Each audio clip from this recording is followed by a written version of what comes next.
this particular game. They're going to dictate the tempo, and if something is going to happen, it's because of them. Well, speaking of technical, and because you are the tactical expert here, I think that, again, I have this habit. I want to lean towards someone's draft, and in this, I will go with Imperial. Quick, Gideon. I think I'm leaning just a little bit more to Umbrella Squad on this one. And you?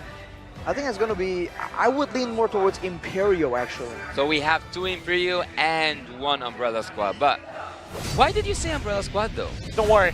I'm going to talk about Umbrella Squad all day here at the M5 World Championship wild card stage, as currently their opponents Imperial are on match point on the blue side of the map, all the way from South America. They're going up against the Umbrella Squad on the red side, looking to make a name for themselves and making sure that their signature style sticks. And that's why I love them. Yeah, you love them? Because they are so aggressive. And also because Defender is one of my favorite players. But hey, you know, that's a side thing. Yeah, that's a side thing. That's not definitely the main thing. So, at this match, we should expect to see something new. And they have delivered that so far. Ooh. Both teams have one opportunity. They need to take it to its best, because there's only one winner today coming out of here. And there is only one team that will go to the playoffs. For now, I think Marquinhos, it was a very early flicker, but it kind of saves him a lot of HP. So overall, I think that was a great call. For Umbrella, they're trying to make use of that early game aggression for sure. You can see the dueling between the roamers right here. Steffe trying to make sure that Fangor can't get in. We've talked about this before, man, but Fangor, I believe it was Fangor, who has played this Hilda before. He doesn't really go that aggressive. He does now. Oh no, Marquinhos, he does, because of that missing. Wait, hold on, the turnaround coming in from Steffe halfway down the river. And even Aurora just looking for that opportunity. Quicksand Guard is going to make sure that Castle is alive, but Marquinhos, he's taken so much punishment, and now Steffe is going to have to receive a little bit of that to alleviate this pressure. If you have nothing to lose and have everything to win, you should do as Umbrella Squad are doing right now. Play aggressive. Play aggressive, force. But who is a force of nature here for me is Aurora, man. He knows how to farm. He knows where to find the crabs, when to take them down. And so far, I think that Imperial are finding their base in their own way.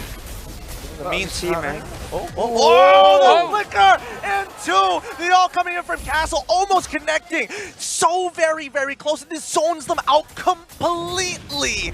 Oh my goodness. Just the lane difference in terms of EXP. Aggressive.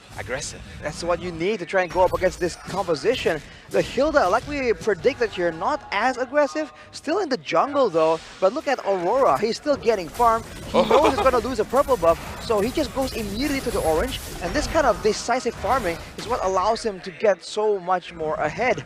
In the turtle fights though, I think Umbrella Squad definitely took the advantage there, but it's not a bad thing for Imperial to avoid engaging against a Martis, right? The last thing you want is for Marl to start snowballing, especially with the killing spree emblem, bro. Well, how more aggressive can Team Umbrella Squad be? Because we have seen Aurora is the one who actually was bullying the jungle off Marl, but this time everything flips around. A potential 3v3 here as Fangor getting aggressive onto Aurora's side. Yor is going to join this. This might just be first blood, but Fangor, he's out of there. He quickly pops the sprint, makes a run for the bushes, looking for any opportunity. Gets the Wilderness Blessing. No, doesn't matter. Yor should be able to secure first blood for Imperial Esports. 3 minutes before the first blood. A very different change, right? A different situation for both these teams. But while they were all chasing down the Hilda, Marl is just constantly farming. This is the other aspect of this Hilda gameplay, man. It's not only being aggressive, it's also just denying a lot of time. Marl takes the gold buff and he'll try to escape. Can Imperial find something? Flicker coming in from Marquinhos into Steffe, locking 2 against the wall. Even if you try to go for the Raging Sandstorm, you cannot get away from Imperial. You cannot get away from such wombo combo here from that Kufra and also from the Trizla, but the fights keep on. Troublemaker, he needs to land this shot. Oh! Ambition, he was like, I'm not giving it a single chance. Even the flame shot being blocked perfectly coming in from Steffe. Top side, tier 1, broken down. Lightning speed reactions coming in from Fashion right there, and that's a dangerous sign for Umbrella Squad. His netherround timing is going to be so important, but he does not have a Purify though, so there's a chance that Umbrella Squad can try and get something. The only real card control, unfortunately, for the side of Umbrella is the Raging Sandstorm. That's why Fashion can afford to go with this Flicker. Can Imperial come out on top in the early stage turtle contest now? Well, revealing the map of, I don't know what to expect actually, but this team fight will start now. Raging Sandstorm going to be landing on towards that bad guy, Steffe! Already down, Troublemaker finds him as the penalty zone comes through. Fangor is holding back as many people as he can, contesting it. Aurora gets the turtle, and Vision is able to take out Castle. Explain what just happened, Arashi. There was a mess. That was just Imperial being Imperial, man. Taking the initial engage, backing away. Fangor, unfortunately, was playing so much time, doing so much damage, but no one was with him. Eventually, he gets taken out. He is a roamer, and then just like that, with low HP bars, Ure and Aurora move forward. This is what's so crazy about Imperial. They don't move backwards, man. They don't get intimidated. They're willing to bring the fight to you despite overwhelming odds. Well, let's take a breath here because we want to recalculate. We want to know why Umbrella are going down. What a play! Aurora had a set idea of diving, and now they're going to commence the plan they had originally. Black Fox is trying to get on out of there, but it doesn't matter. Steffe is going to take that kill, even though Aurora probably wanted to secure it. Might be a counter engage coming in from Castle. Lands 2 with a Raging Sandstorm. Tries his less with the Desert Tornado. Marl finds 1 with an SMA, looking for a second opportunity, but the true damage coming in from Yor might just be enough. Marquino, he whiffs the penalty zone. Not like this. That's unfortunate, man. I know Fangor and Ure going for a duel yet again. But man, that's the problem here. Usually the fighters can trade their lives for a marksman. Woof. But now there's 2 and Ure very subtly taunts with that recall. Let's take a look at some of the items, man. Ure and Aurora are on the same gold curve actually. Endless Battle for a bit more true damage for Ure, especially with the kit, man. All the spells proccing the true damage.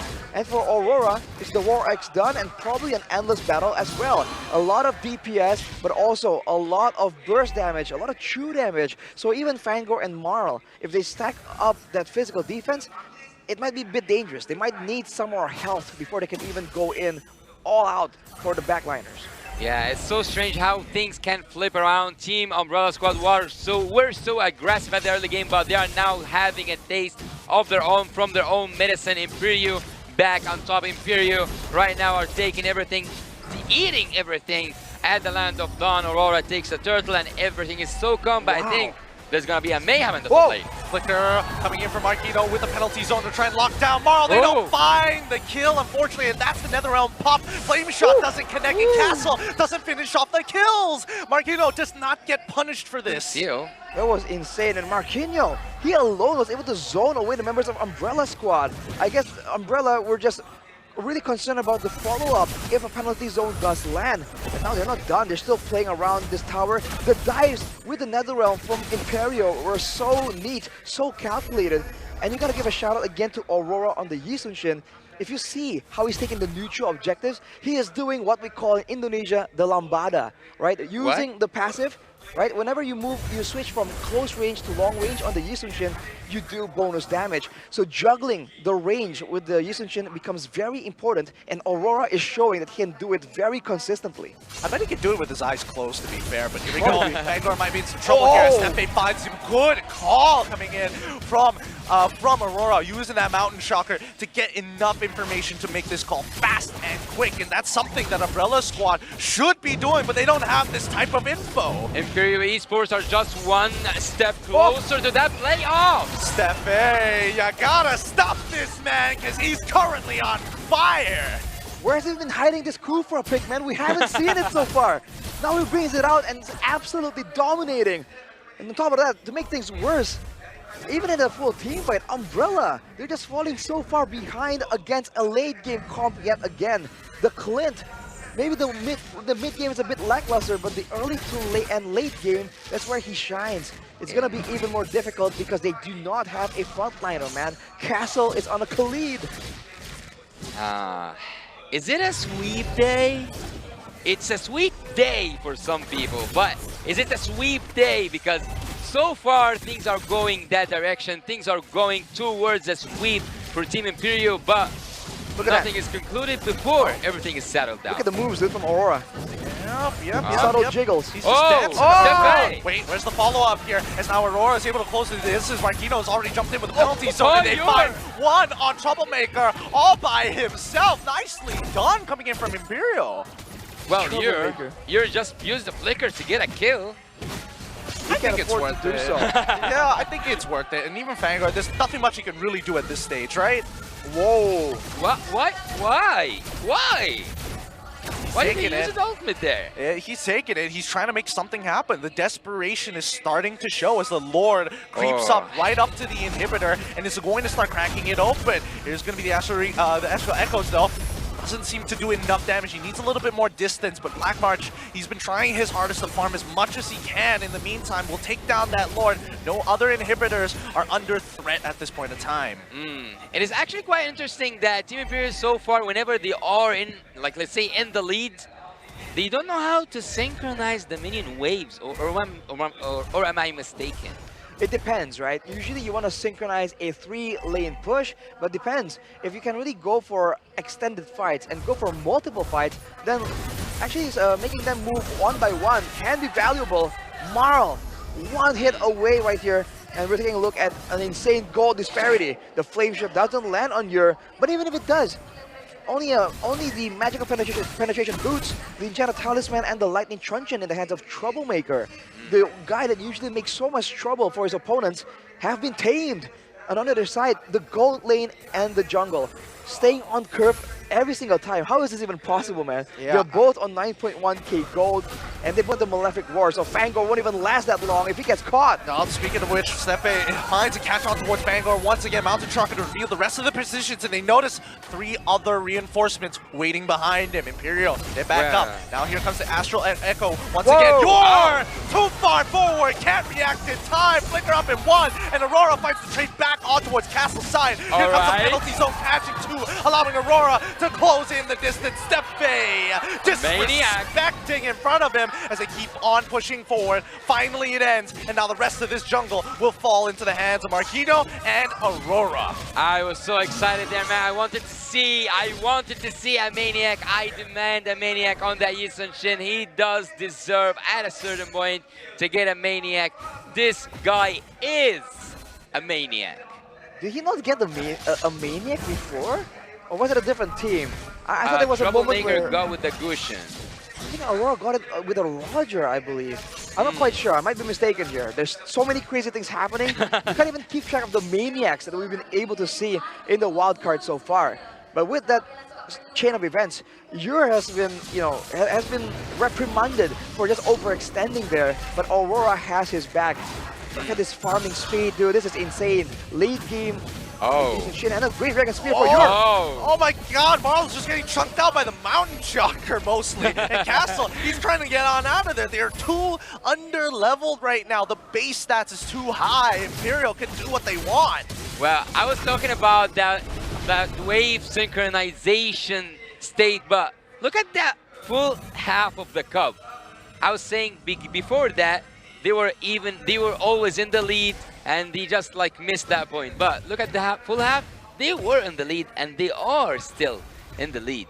Imperial? Yeah. For sure, man. I mean, it's almost like they used the Ure overextension as a bait. Everyone really committed, thinking like, oh, yo, we got the gold laner, the marksman, the DPS source. We can do this. And Aura comes in and just cuts everyone down. He doesn't even care. Using the traces forward there, it put him in a risky spot. That's exactly where he wants to be. Oh, here we go. Luminous Lord is already in, and now Marl, he's trying to get on out of there. Castle dies mid-raging Sandstorm, and now they're going to punish them and pummel their way through for a full clean sweep against the Umbrella Squad. Imperial stands strong. Imperial now secured their spot in the playoffs of the M5 World Championship wild card. What an amazing performance. What an unforgettable memories for the fans. Imperial Esports takes game 2. This is Brazil, boys! Imperial Esports arrived with a bang, making multiple statements again and again, and despite being very transparent with their drafting, it doesn't even matter, man. They're just that good. Look, this South American as a continent, just so well played all across the board. They are growing and they're going really, really fast. But to know more about what's gonna happen, we should take a taste of the stage feeling. Let's go together. Congratulations! Give Imperial Esports a round of applause.